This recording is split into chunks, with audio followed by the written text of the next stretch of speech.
Welcome everybody to the Cubre tu Historia YouTube channel.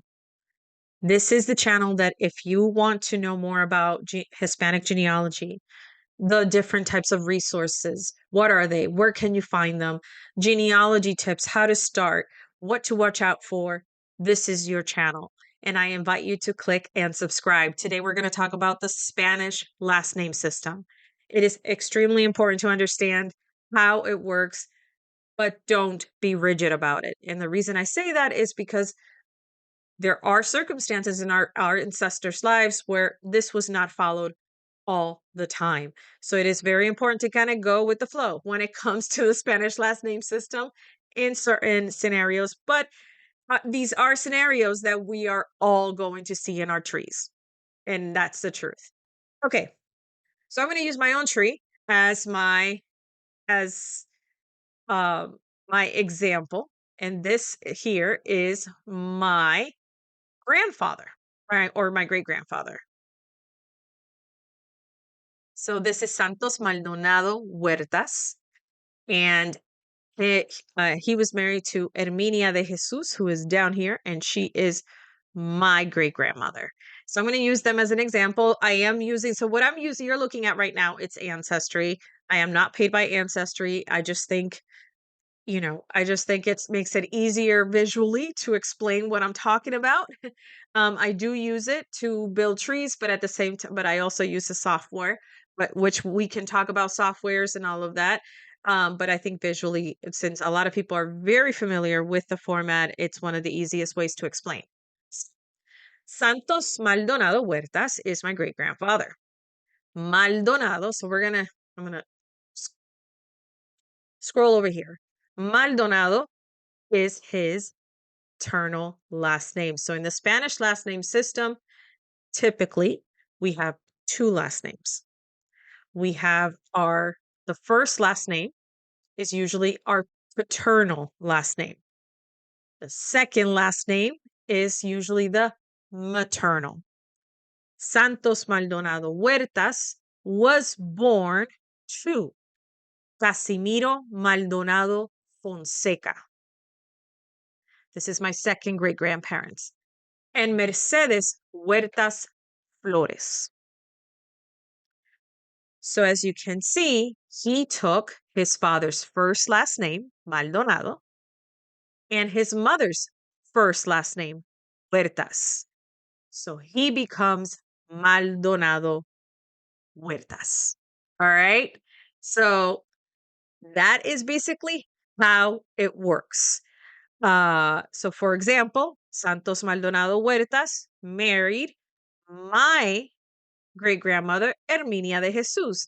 And yes, you notice that she has one last name. Hence the reason I said there are circumstances where you might not see a second last name, or you'll see the set two last names, but you're actually going to see the maternal last name first. So that's why be very understand, don't be rigid. So, but my Santos and Herminia did marry, and this is my grandmother right here, my paternal grandmother, and her name was Faustina Maldonado de Jesus. So, as you can see, Faustina took on, and all the kids took on their father's first last name, Maldonado, and their mother's last name, de Jesus. So now this brings me to Herminia. Herminia de Jesus, my great grandmother, was when she was born, and for most of her life, even on a lot of the paperwork, her birth record and her death record only had de Jesus, and her children all used the Jesus as their maternal last name. Why is this? Well, and you're going to see this a lot. It was very common. Herminia is what we call an hija natural. So, hija natural or hijo natural are children born to parents that were not legally married either they were not civil, they didn't have a civil union through, going to the government local city office and getting married, or did not marry through the church. So, her parents were not married when she was born. So Herminia, when she was registered, she was registered as Herminia de Jesus. And she continued to use just de Jesus for all her life, and her children also. And some of it's also just used de Jesus. So that is why I have kept her as de Jesus, even though I do know by other records that her father was Jovito Figueroa de Varier. And yes, that is another last name in Puerto Rico. You see it in different variations, but it's there. And her parents are Jovito Figueroa de Varier and Natividad de Jesus Rodriguez. So Herminia is one of those hijos naturales that chose or that just use her maternal last name. And why do I say that? Because in Puerto Rico specifically, you will see hijos naturales, even if the parents never got married after and just, as it stayed in a common law marriage, will sometimes will use their paternal last name anyway, and will start using both last names. That is one of the reasons why Malisea. My grandfather, Rogelio, when he was born Agosto as his last name. That's his maternal, because those great grandparents of mine were also not married. Like I said, very common. And there you go. And then, but my great grandfather Surname was always in his life, and so my grandfather, in his paperwork, his death record, all his that I looked at, he was Alicea Agosto, so he did use both last names. Hence why I am Alicea. So yeah, so that happens. It's a lot of switching around of last names at times you're going to see, and you kind of have to go with the flow because yes, it's going to be sometimes it's going to give you headaches. I won't lie to you. I won't lie. Uh, but that is the case with as you can see here. So just understand how the Spanish last name works, but don't be rigid about it.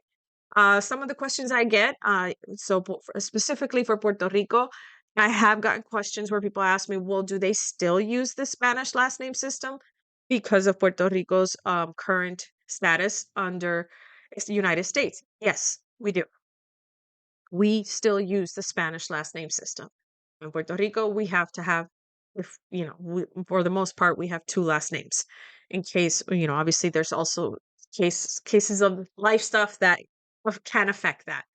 But yes, we use the Spanish name system. I was born in Puerto Rico, and I have both of my last names.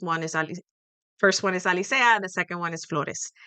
And if I were in Puerto Rico, I use both of my last names. Now, the other question is, what happens when the women get married? Watch for my next video on that, because I will also answer the question, what happens when women get married in our ancestral countries, but then when our families move over to the United States? And all of that confusion. It can create quite the confusion when it comes to the two last names. So watch for that video next. Bye, everybody.